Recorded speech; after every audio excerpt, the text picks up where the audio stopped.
gente já está chegando no finzinho do programa. E quando chega essa hora, o pessoal de casa já sabe, a gente tem um quadro de você para o mundo, certo? Eu te faço 3 perguntas e você me responde com o que vier na cabeça. Vamos A lá. primeira pergunta, Francisco, para você, o que é ser político? Veja, é tratar das necessidades das pessoas, né? É cuidar das pessoas de maneira geral.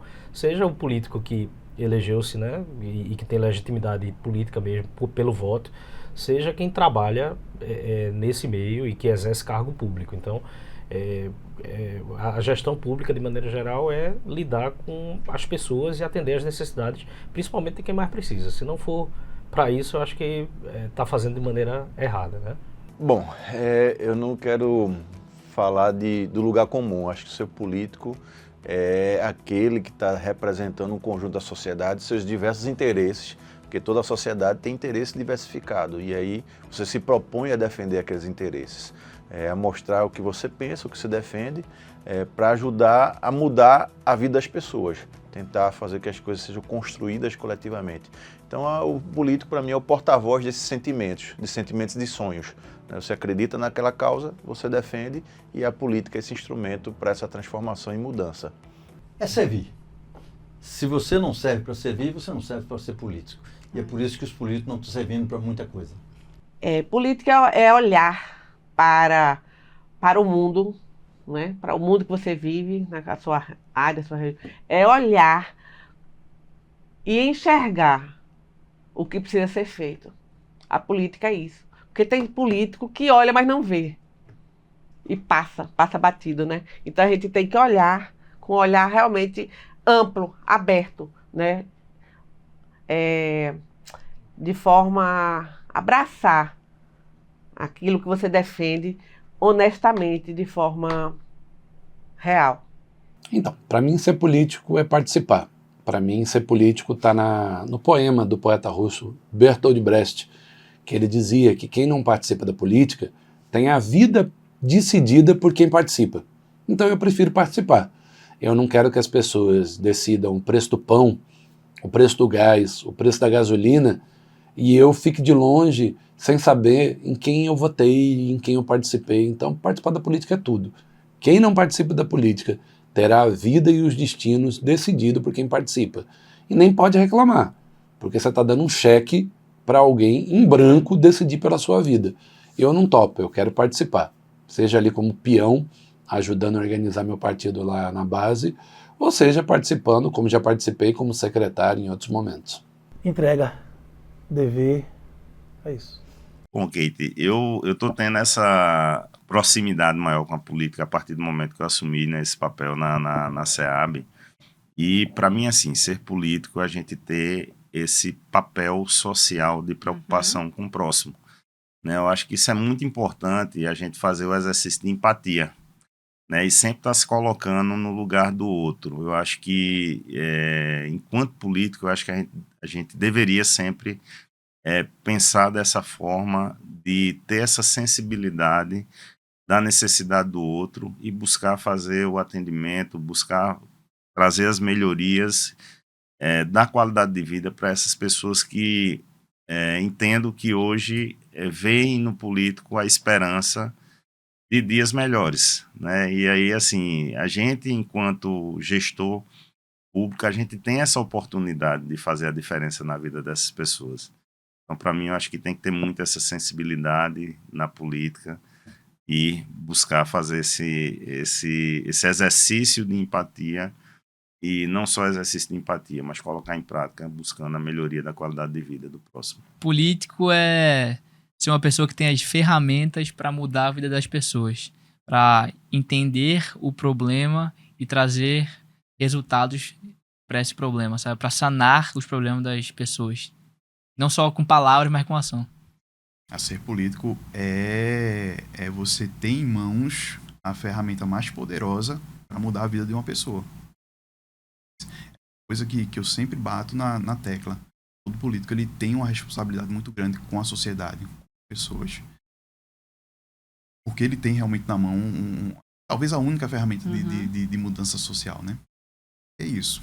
Essa responsabilidade.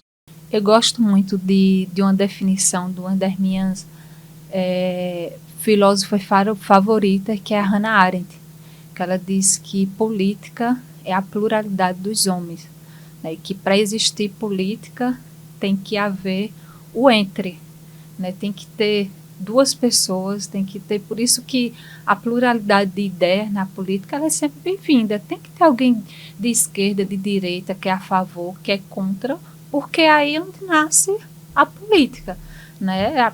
Para além de ser uma ferramenta de transformação social, eu falo muito, eu não vejo nada acontecendo que não seja através de política, né? A gente que anda muito no interior, trabalha muito no interior, que a gente vê que as políticas públicas, a importância delas serem priorizadas, né, para que aquela cidade, aquela região, ela tenha uma política efetiva, né? Um posto de saúde, uma escola, um creche. A gente às vezes fica tão em uma bolha que a gente não sabe o tamanho da diferença que é uma criança em um município ter 3 refeições por dia em uma escola, né? Ter um ensino integral, ter um estudo de qualidade. Então, assim, para definir que, para além de ser uma ferramenta de transformação, eu acredito muito na existência da política, dessa pluralidade, desse que nasce ali entre pessoas que se comunicam e que divergem, por que não? Rapaz, ser político hoje, Kate, é uma pergunta muito árdua. A política hoje está cada vez mais complicada, difícil de se conviver. Você hoje atualiza uns amigos, uma família. Atualiza, que eu digo, ajuda.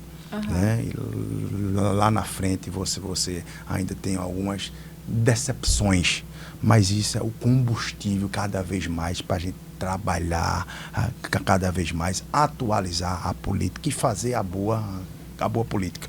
Eu acho que a política hoje está na era da internet, a política hoje está na era das atualizações e dizer, a política hoje é escutar mais para errar menos. Política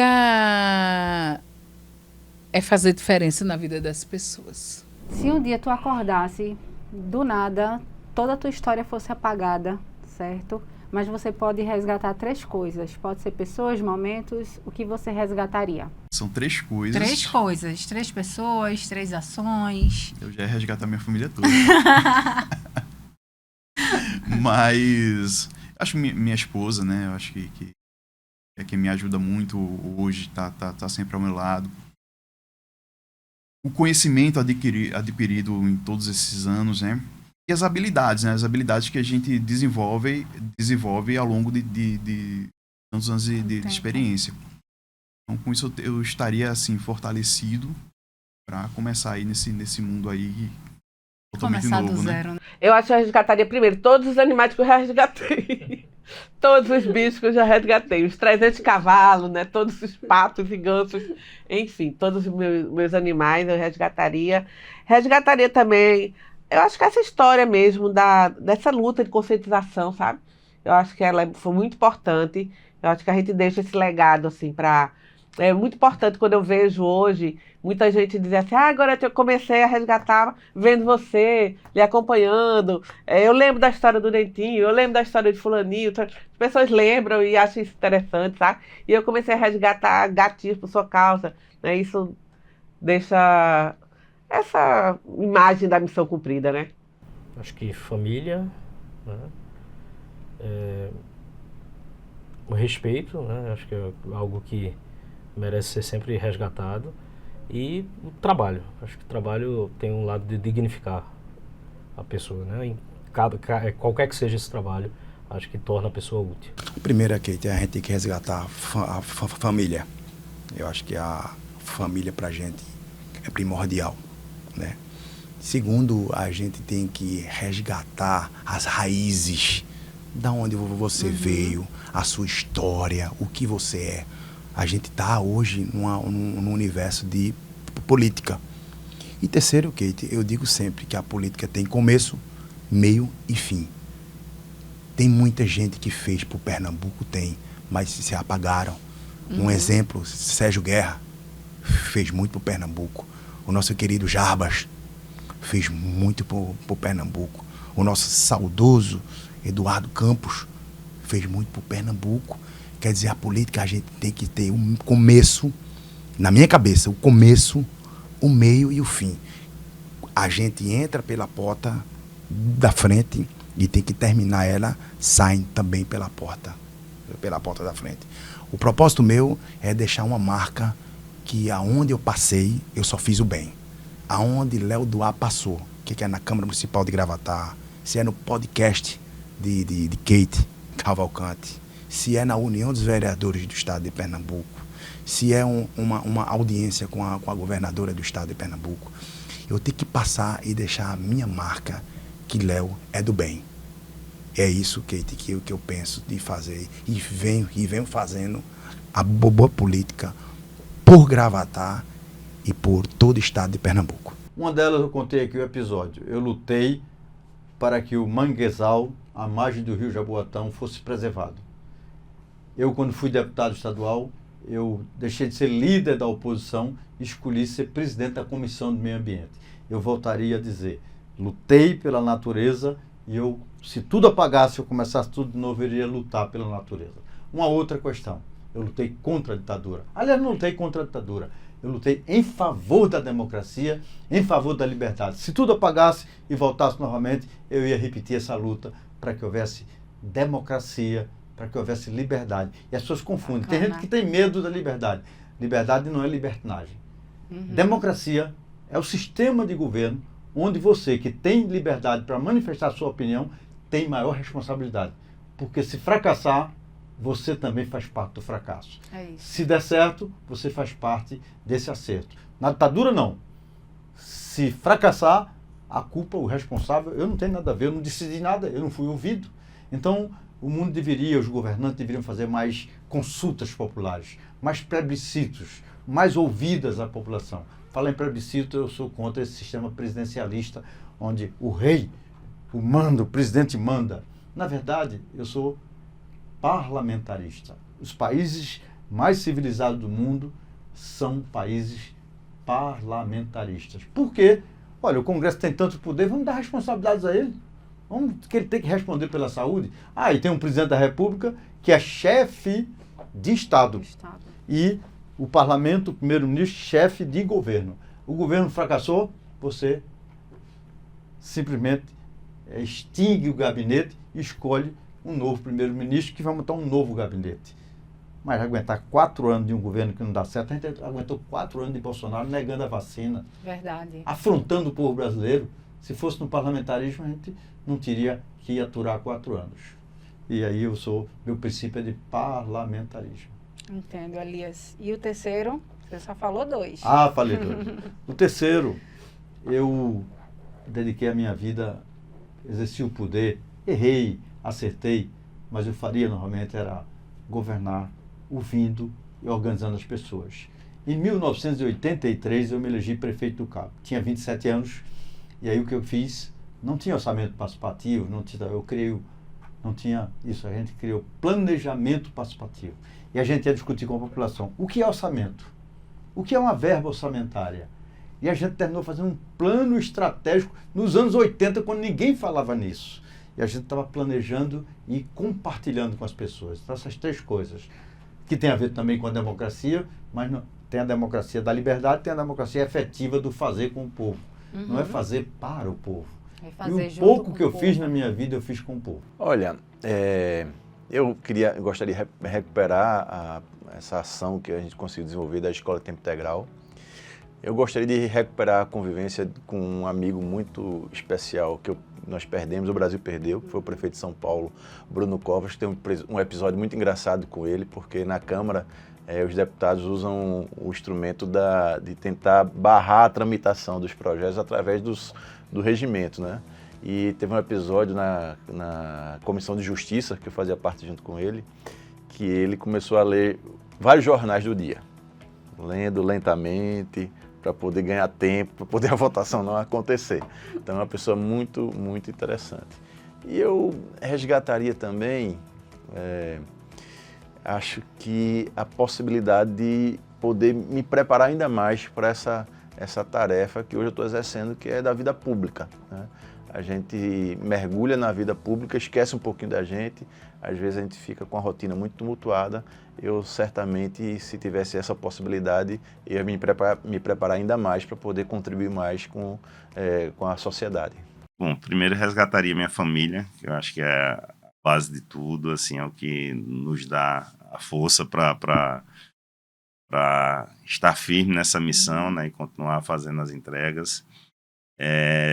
Sem dúvida, resgataria meu trabalho, né, eu acho que toda a minha trajetória, Caixa, Estado, e um ponto que eu acho que eu traria aí, eu enquanto Caixa, assim, eu tive a oportunidade de trabalhar em diversas áreas, mas a habitação é algo que sempre me deu uma motivação a mais, né? Foi algo sempre que me tocou mais e durante as oportunidades que eu tive de trabalhar com habitação, né, sempre foram momentos muito prazerosos, de alegria, e eu acho que isso é algo que eu não gostaria de apagar e sempre ter na minha memória.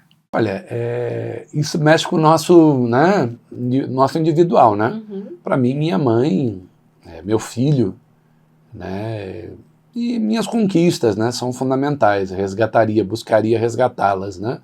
Acho que eu construí uma história de vida e gosto da história de vida que eu construí. Ela sempre pode estar melhor, mas assim, ter um filho, ter a minha mãe ainda viva, né, e ter ali construído uma rede de relações, de conquistas, mexe comigo, e eu lutaria para ter isso comigo. Na história da minha vida, em primeiro lugar, podem ser pessoas, histórias ou momentos. Certo. Complexo. Eu sou uma pessoa prolixa. Vou tentar ser bem resumida. Não, vou tentar uma por cada perspectiva, assim. Se eu pudesse recuperar uma pessoa, acho que eu recuperaria meu próprio pai. Apesar dele ter falecido idoso, ele faleceu vítima de chikungunya. Então, isso é uma coisa que me traz um inconformismo, né? A gente viver no estado que as pessoas morrem porque foram picadas por um mosquito. E na época que meu pai faleceu foi quando teve aquela síndrome congênita da Zika vírus, causada pelo Zika vírus da microcefalia, né? Então, como isso também me move para a política, hein? Saber que essa desigualdade faz com que as pessoas percam a saúde e a vida no nosso país, né? Então, acho que se eu pudesse recuperar alguém, meu pai foi alguém que sempre me estimulou muito para a política e ele não teve a oportunidade de me ver candidata. Então, sabe aquela coisa quando você chega num debate e você diz, o meu pai estaria muito feliz se estivesse aqui. Então, acho que ele seria uma pessoa, todo dia de apuração de eleição, eu sempre amanheço lembrando dele. Eu tenho uma conexão muito forte e acho que se eu pudesse trazer alguma pessoa de volta, traria ele. Assim, acho que como uma pessoa que tem uma representação forte para mim na política, né? É uma pauta que eu não abriria mão. Se apagassem tudo, é a pauta racial. Porque eu acredito que o racismo ele é a base que todas as desigualdades vão se estruturando em cima da desigualdade racial, né? A gente vem de um país que se formou e se forjou em cima da escravização dos povos, né, e de aniquilamento dos indígenas, dos povos originários, dos chamados povos tradicionais.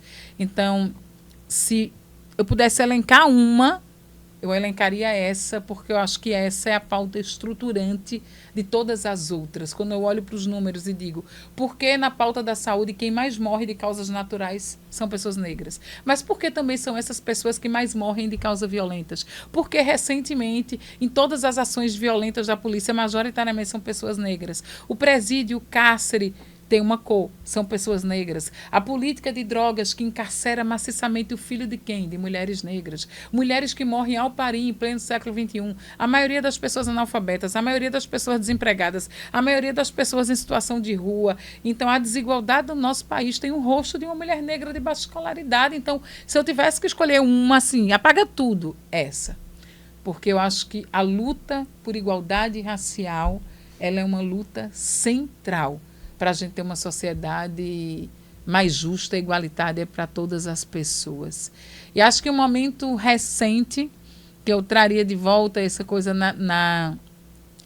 a coisa da maternidade, né? Eu fui mãe pela segunda vez e eu amamento agora pela segunda vez, e acho que um momento que é muito forte para mim é esse olhar e essa cumplicidade que se constrói com o seu próprio filho. Mas, ao mesmo tempo que eu olho para esse olhar e para essa cumplicidade, né,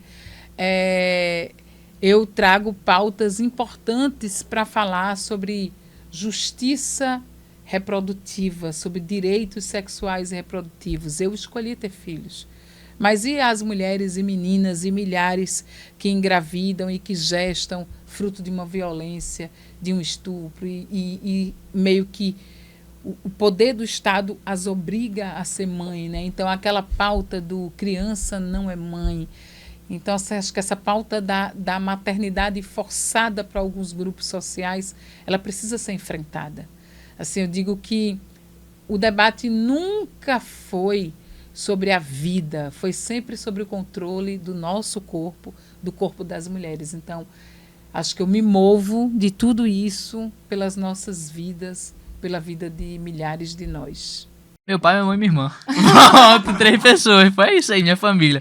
Que é a base de tudo aqui. Meu pai, minha mãe e minha irmã. Isso é fácil, essa aí foi fácil. Primeira, sem sombra de dúvida, meu pai, que faleceu quando era jovem ainda.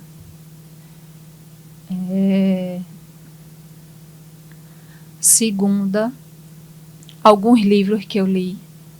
Acho que eu não gostaria de apagar da minha memória. Se apagasse tudo e eu tivesse ali a base de uns 10 livros que eu li, eu conseguiria reaprender tudo de novo. E a terceira, eu posso citar 4? Eu vou liberar. Vai liberar. A terceira, os amigos que eu fiz até agora, com toda certeza, na escola, na vida, faculdade, na política.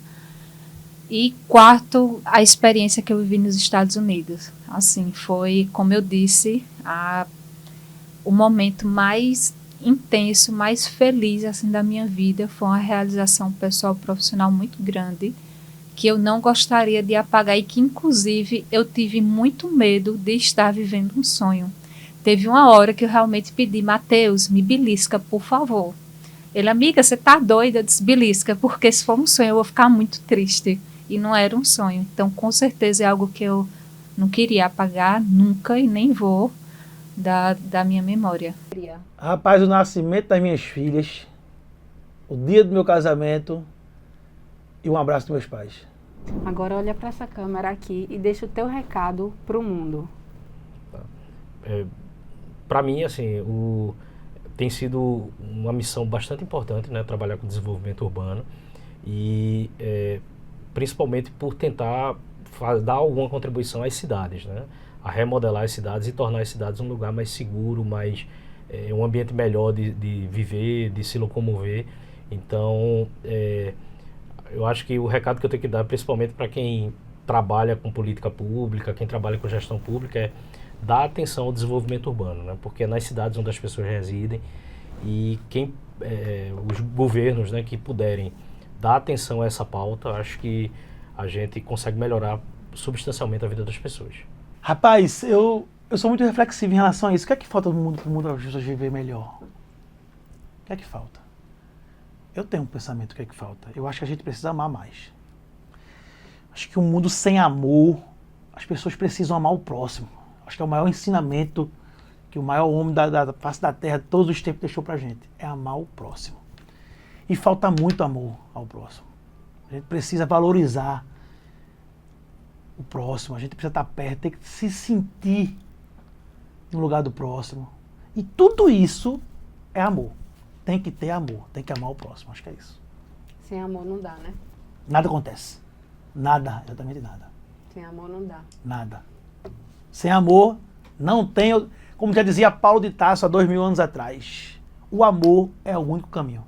Eu acho que Kate, que a política, e aí falando de política porque é aquilo com que a gente trabalha, né? A política ela precisa ser encarada com mais seriedade, a política ela precisa ser encarada pelo que ela é, que é uma ferramenta de transformação social. E isso deve partir não só dos políticos, não só de nós profissionais, assessores, mas também da população.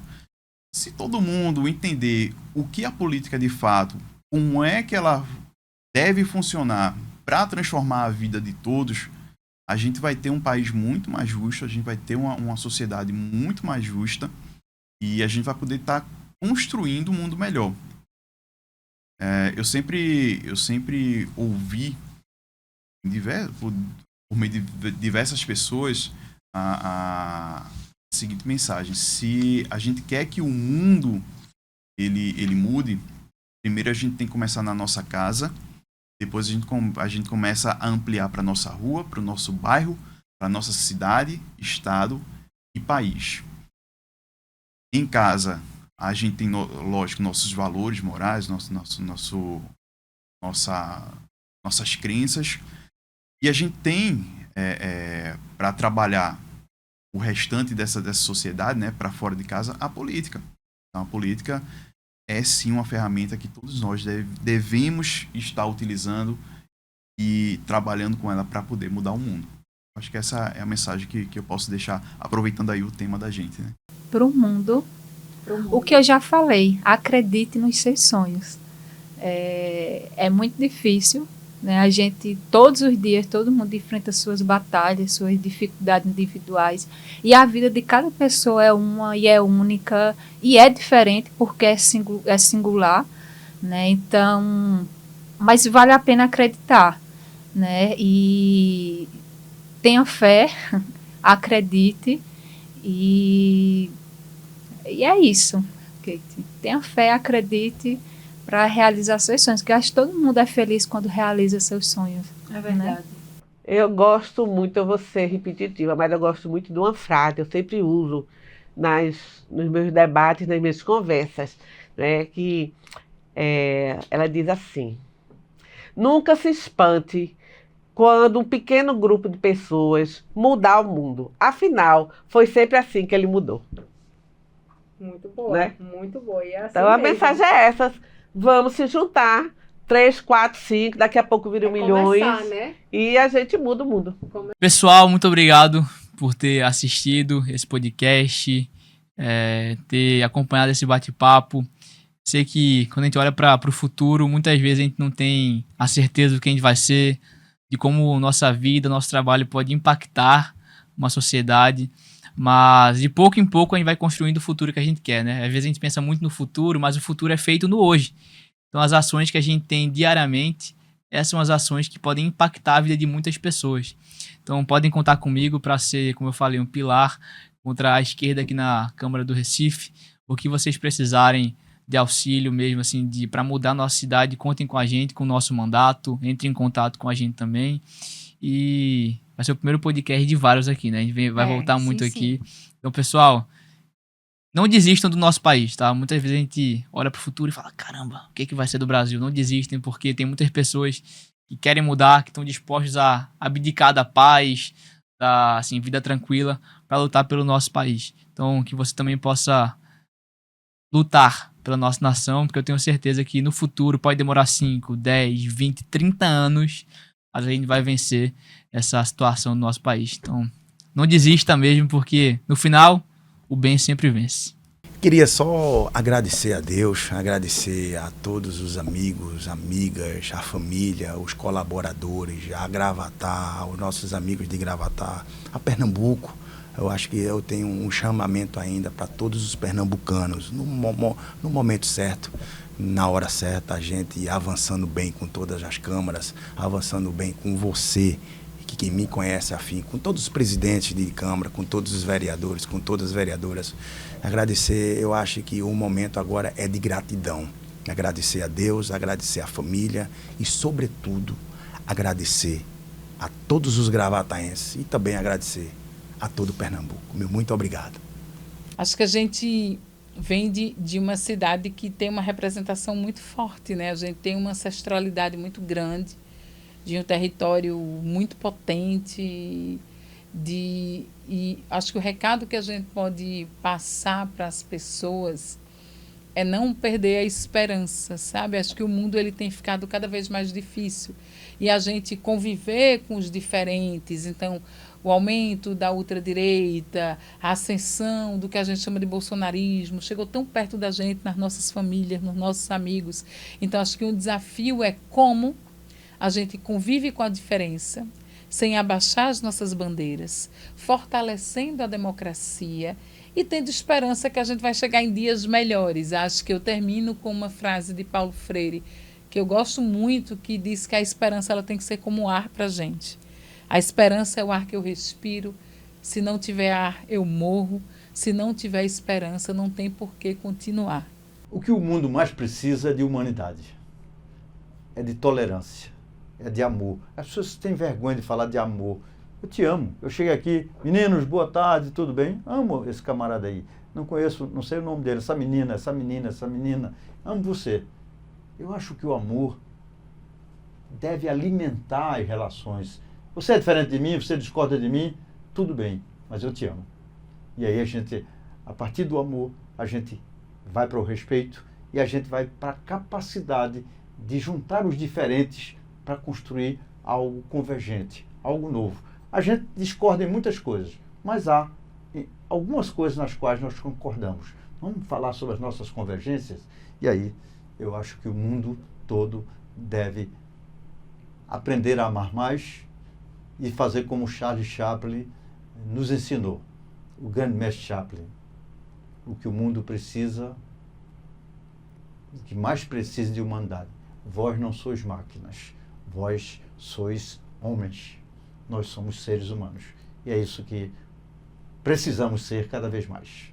Bom, eu quero desejar para o mundo um mundo de mais harmonia e mais paz. A gente está vivendo momentos muito conflituosos e meu desejo é que a gente pudesse ter mais tolerância, né? Mais sentimento de querer bem com as pessoas. Acho que isso é possível, eu acredito que a gente consiga ter um dia um ambiente mais tranquilo e de mais paz. Mas agora, no curto prazo, o que eu quero desejar é um feliz ano novo para todo mundo. 2025 seja um ano de muito sucesso, de muita realização e que a gente possa ter os sonhos alcançados para que a gente possa ter uma vida melhor.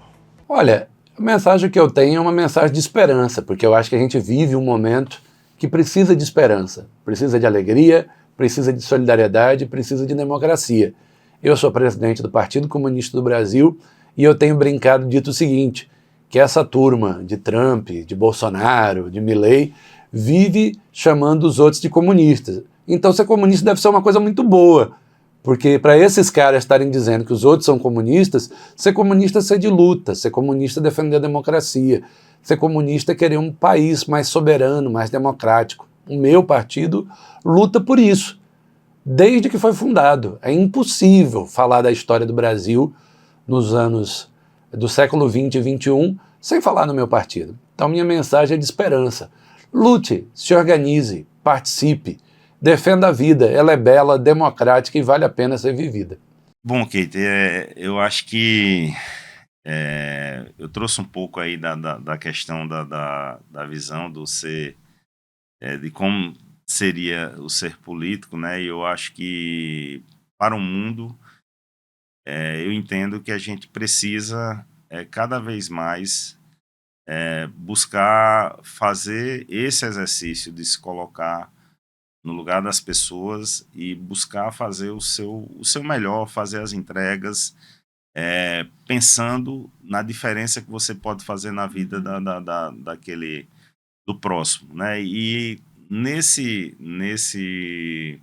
trabalho hoje que eu venho desempenhando na SEAB, a gente tem uma proximidade muito grande com com o social, com aquelas pessoas que muitas vezes a gente tem esse contato direto e que enxergam em você uma oportunidade, né, de ter um sonho realizado, de sair daquela situação que ela se encontra naquele momento. Então, eu acho que se cada um no mundo pudesse dar a sua contribuição para essas pessoas, para quem mais necessita, para quem está numa situação de vulnerabilidade, se cada um pudesse dar a sua contribuição, a gente teria um mundo melhor. Porque eu entendo que muitas vezes, eu acho que algumas pessoas podem pensar que, mas se eu fizer isso aqui, eu não vou mudar. Eu não vou mudar o mundo. Mas você só não vai mudar. Mas eu entendo que se cada um der a sua contribuição, a gente vai ter um mundo melhor.